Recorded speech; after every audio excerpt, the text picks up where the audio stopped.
Yo, is it only me or you guys ever felt that every channel on YouTube is fucking game? Now every channel on YouTube, like there's not a single YouTube video that kind of hold on. All right, fuck it.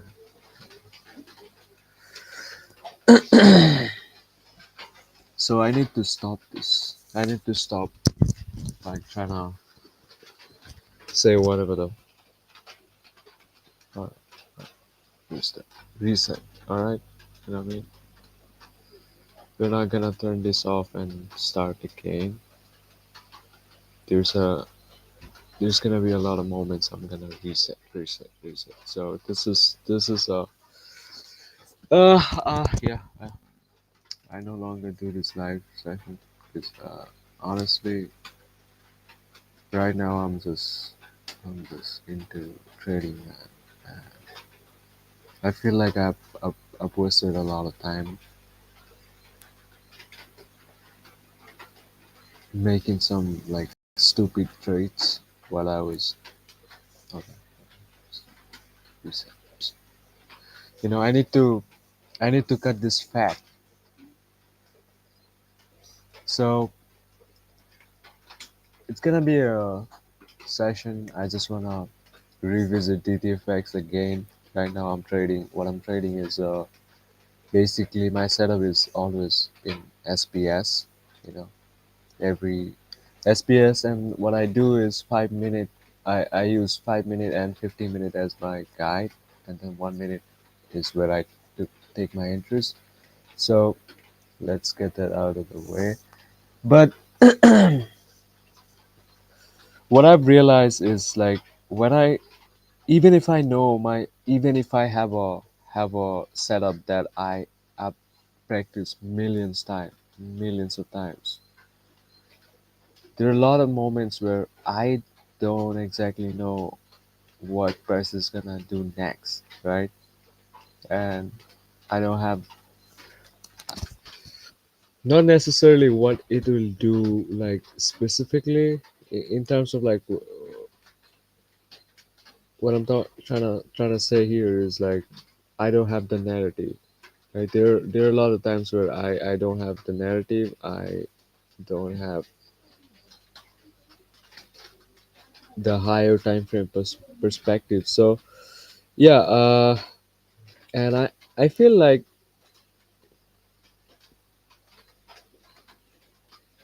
when I was when I wasn't particularly trading SPS and I was looking, I had this broad when I was like very subjective when it comes to my trading.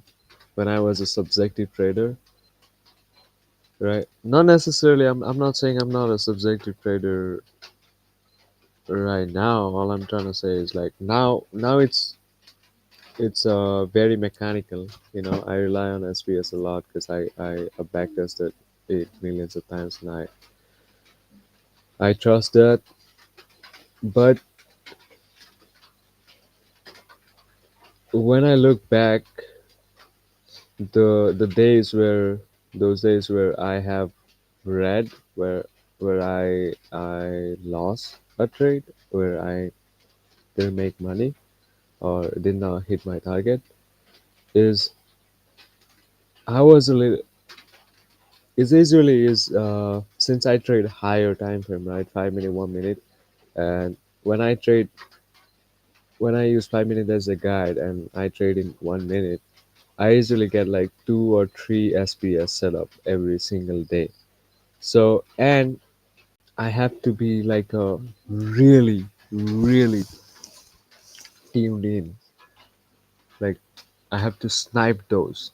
You know, I have to snipe those setup. And if I miss them, uh,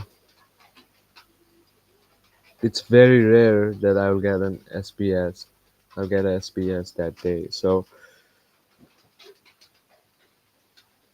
what happens is usually when since I do trade in 5 minute, 1 minute. So what happened usually is I often get aggressive, and I end up taking some stupid ass trades, and that end up oh the, and I realize like those are my losses, you know. So what I was trying to do, what I'm gonna do is revisit DTFX because it feel like it's been a while since I haven't seen any of his content. Like yeah, uh, so I think I'm gonna revisit him, and not necessarily the free playlist. I found this guy pack rates, as y'all can see. Like uh he had made great some he broke down some of Dave's playlist in a very good manner. So I feel like I would just rewatch it him and then take some notes. And yeah, and right now since I've watched Dave's free playlist so many times, all I need is like couple reminder type shit. You know what I mean? Yeah, I feel like I'll really catch those. And yeah, yeah, man, and range trading is something that I wanna improve because I feel like I don't necessarily know how to trade range. Even though yeah, I used to think it's so easy now right now since it's been a while since I haven't like took any other trades than SPS. So yeah, I feel like a little bit uh I don't know. Yeah. Yeah, so I'm a motherfucking millionaire now, and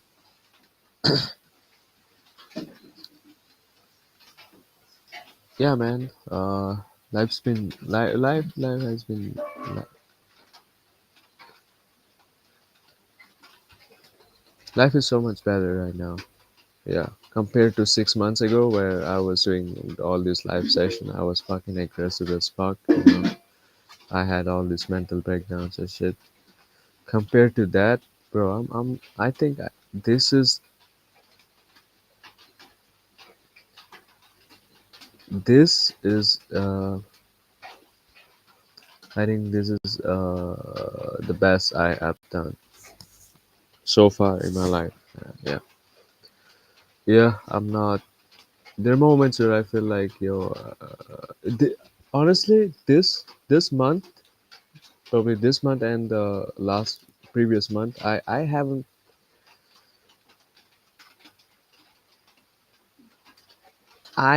haven't even fuck man. Yeah, I do not feel like I don't remember. I don't actually remember feeling low. Honestly, that's insane. To be honest, I don't know. Man, God been with me always. I just don't wanna like. I love this space.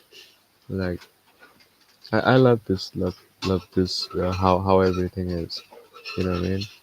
And I feel like I would work my ass off to keep this way. And honestly, I don't necessarily chase anything.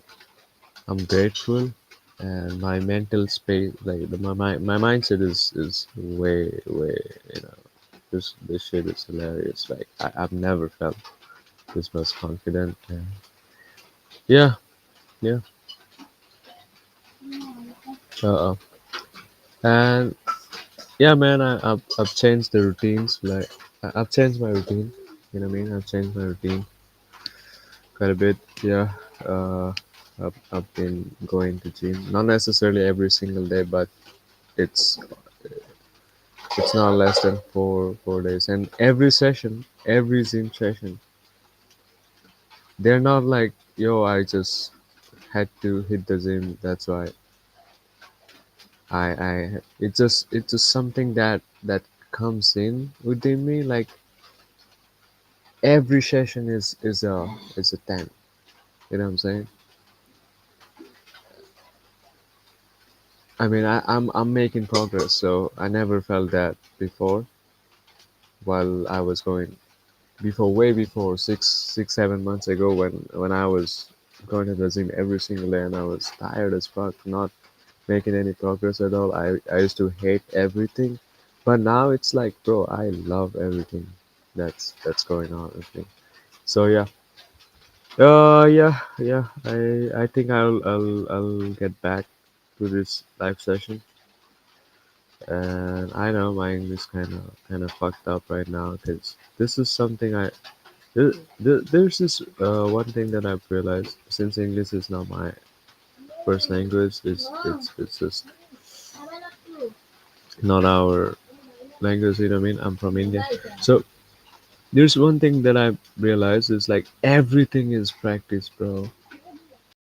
You know what I mean? If you don't like trading, if you don't backtest, if you backtesting for a while, like a week or two, you start to see your confidence drop, stuff like that. And the same thing goes with everything, you know.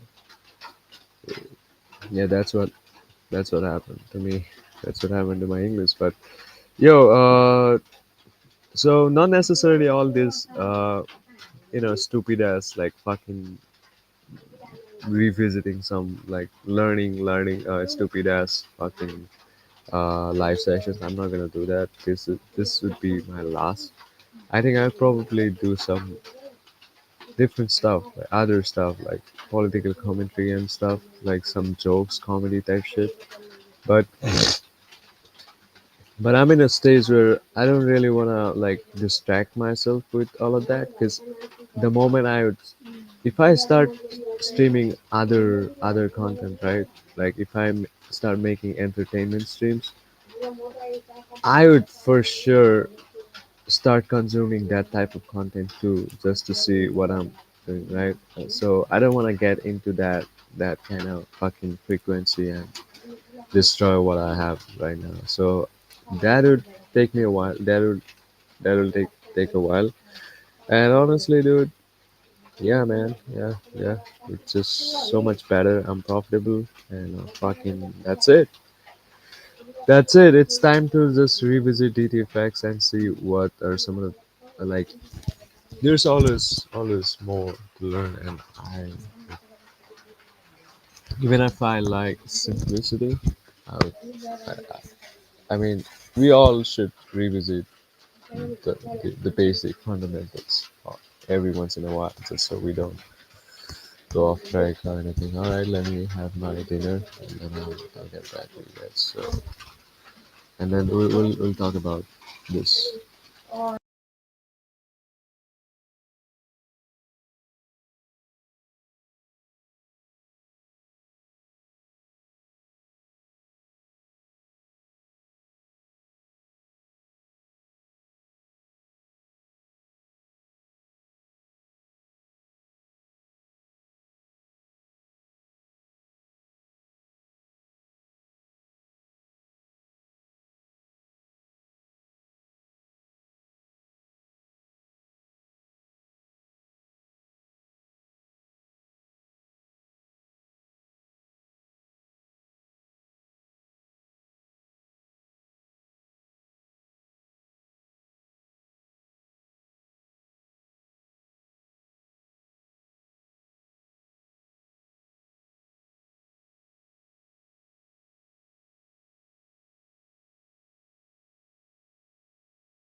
All right.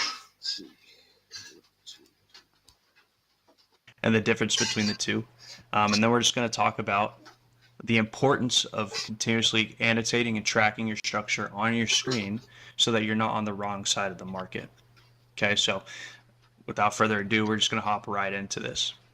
All right, so as we know, price moves in three different conditions, right? It's going to be in an uptrend, which in an uptrend, all we're doing is establishing a series of lower lows and higher highs, as you can see here. And in a downtrend, the second option is all we're doing is establishing This is basic, okay, all right. So if you don't understand this shit, maybe you need to go back to, you know, I'm assuming you guys have already watched Dave. You know Dave, right? Okay, so fuck it. I don't know, man. Why I hate these educational commentaries? Because I really don't wanna talk while I'm learning something. I just don't wanna. I like myself to be really focused when I do this. Like when I was reading about something, whatever it is that I'm learning. So I don't really like this commentary. So maybe I'll be. We'll shut the fuck up for our. lower lows and lower highs, right? That's how you identify a trend, which is super important, which I think most people are going to be able to do just by eyeballing at a chart. And then the third condition is a range, which we'll talk about later on in a future video. But today I want to really focus in on those trending environments and how to track the structure within those trending environments. Because a lot of people, if will make this mistake and they'll end up on the wrong side of the market, which if you're on the wrong side of the market and you think that price is moving in an uptrend on whatever time frame you're looking at, but it's really had just transitioned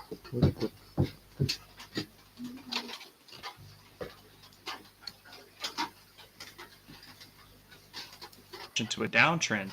Well, now that all these longs that you're looking for, not saying you can't make money on them, but what will end up happening is you'll be expecting it to go take a higher point because you're expecting a new high to be put in. And what happens is it doesn't, it fails, you get smoked, stop loss gets hit, you go cry, and you end up living in the basement, right? Something we never, all of us don't want to do. So what we need to do is we need to be able to establish value.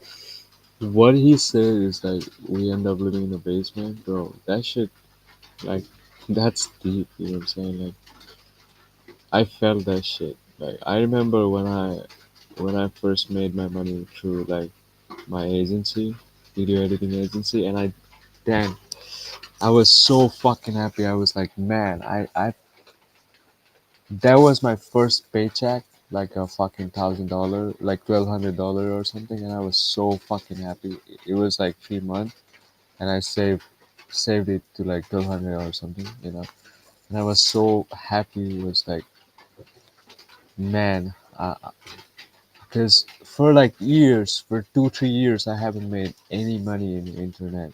I was just being watching a lot of like how to make money online, all of that, and I was so fucking happy when I made my first fucking $1,000.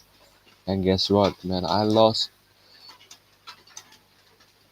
all like 80% of those money in trading, bro. And it was like 4 or 5 days, So, and for years, I haven't watched a single video about trading because I was like, yo, this shit is scam. Like, you can't make money. So for years, I haven't touched it. And then when I realized, like, dude, if I, because I want to be a millionaire. 'Cause I wanted to be a millionaire so bad, like, and I wanted it so quick, and I was so lazy as fuck. Because in my mind, I'd always go, hey, if there's a way, let me find a way. Maybe I'll find a way of making 100,000 every single month with just 2 to 3 hours of work every single day. And I was like, yo, and this is when I was working, I was working as a video editor, what I mean? And then I switched to like SMMA type shit.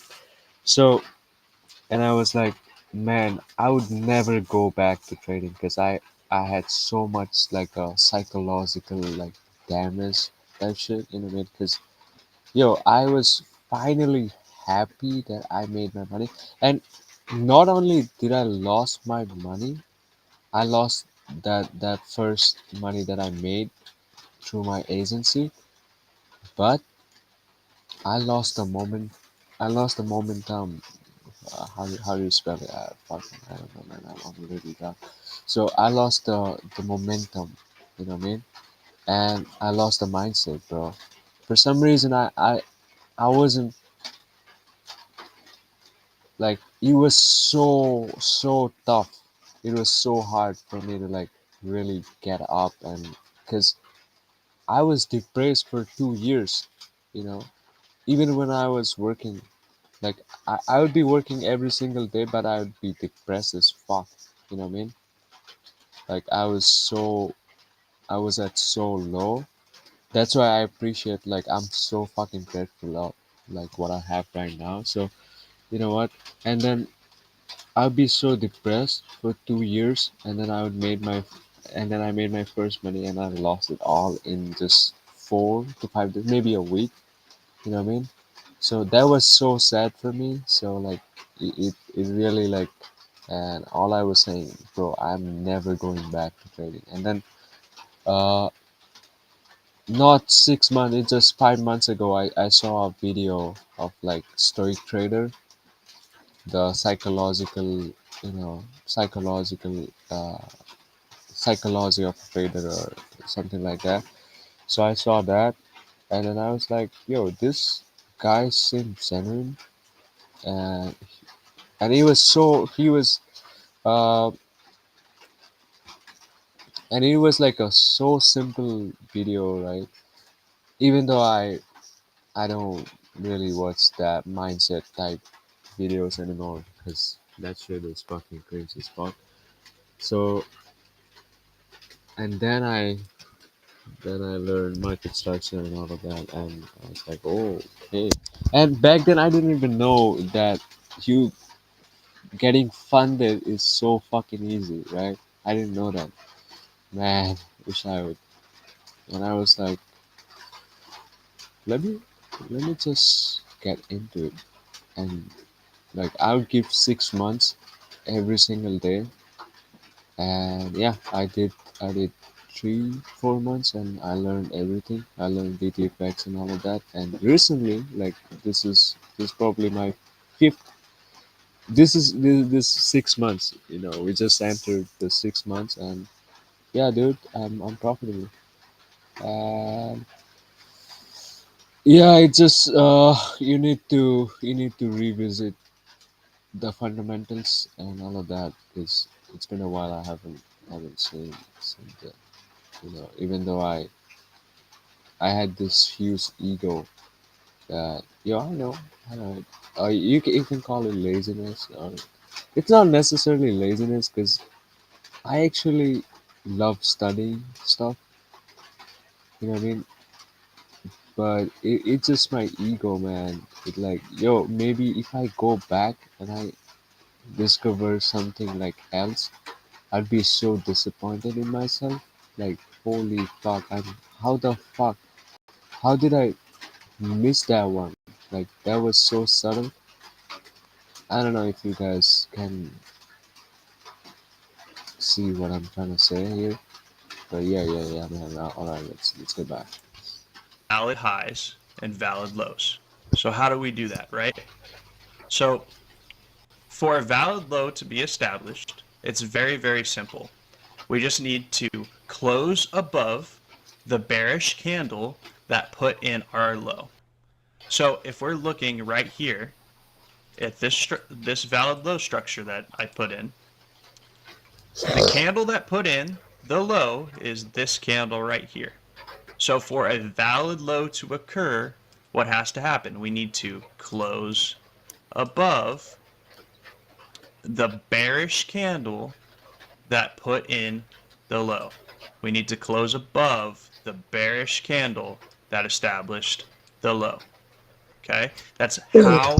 I like how I like how he is explaining it with candlestick. I think when you were starting out, because we learned it through like schematic or something like that. So when you, yeah, candlestick would have been way better if they. A valid low is very, very simple, but a lot of people will miss that. And we're going to go over through some examples later on in this video of everything all at one time. How is a valid high established? Well, it's just the opposite of a valid low. So a valid high is established when we close below the bullish candle that puts in the high. So again, how is it established? We close below the bullish candle that established the high. And that is how a valid high and valid low occurs. Very, very simple. Okay, so we're going to hop over to the charts just so that we can start identifying some valid highs and valid lows. All right, so let's just look at valid highs for a second. Let's see if valid highs and where they occur. Again, these aren't protected highs. These are just a valid high. This just means that high has been put into the market, okay? So, again, what do we have? All right, this is something to take notes because I personally used to think protected highs and valid highs were the same thing, but they're not. And this is very subtle information, but bro, this would be so much game changing. Take notes. You know what I mean? And you'll thank me later. Yeah, let me draw this fucking shit.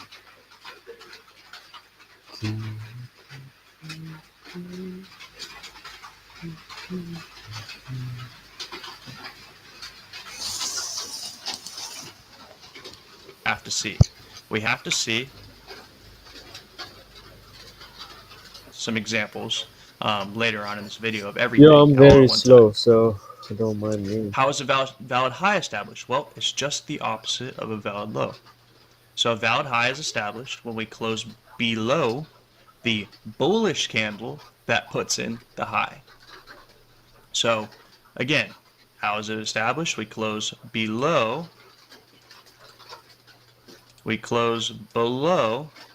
bullish candle that established the high. And that is how a valid high and valid low occurs. Very, very simple. Okay, so we're going to hop over to the charts just so that we can start identifying some valid highs and valid lows. All right, so let's just look at valid highs for a second. Let's see if valid highs and where they occur. Again, these aren't protected highs. These are just a valid high. This just means that high has been put into the market, okay? So, again, what do we have to see? We have to see a candle close below the bullish candle that put in a high. So very clearly you can see that here we're in an uptrend, right? And you can see a series of bullish candles, but we don't close, as very clearly you can see that in this run up right here, going up. The biggest lie in the world of stock markets is volume. You've been using it all wrong. You can see that we did not close below any bullish candle that's trying to establish a high. We trade down and then we trade back up. And you can see we still have not closed below a bullish candle that's established the high until when? Until this point right there. You see we have finally closed below the bullish candle that put in the high, the highest point, because we closed above here. So that's a valid high. that right there would be considered a valid high. Here. So we'll just mark that. We'll just put a little green box around it here. That's your valid high right there. Okay, and as price starts trading up again, we have a bullish candle that established a high, and we failed to close below it. So this is not a valid high. This is not valid high, not valid structure. We're still trading up. You can see this put in a new high. We have not closed below. Continue trading up. So when do we get a valid high? When this candle, because it's bullish, not the bearish one, but when the bullish one got closed below from this candle. So now here we have another valid high put in. Here. These are our valid highs. And as we continue with structure, you can see finally we put in another, we trade up. We'll have another valid high here because we finally closed below the candle that established a high over this point. Here, because we finally closed below the candle that established a high over this point, because this was our last valid high. As you can see, we have a closure, so there's another valid high. Okay?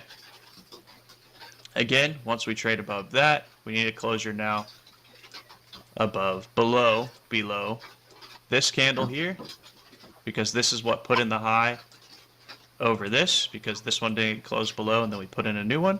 So again, we have another valid high. Very simple, right? All we have to do again is close below the bullish candle that put in the high. Okay? Remember, this is not the move, right? He's talking about the candle, only bullish candle. So I see a lot of guys make this mistake because I used to do that. Then I watched a video where Dave kind of clarifies that. So yeah, remember it's the bullish candle only. You don't add the fucking this whatever the fuck it is. You know what I mean? Okay?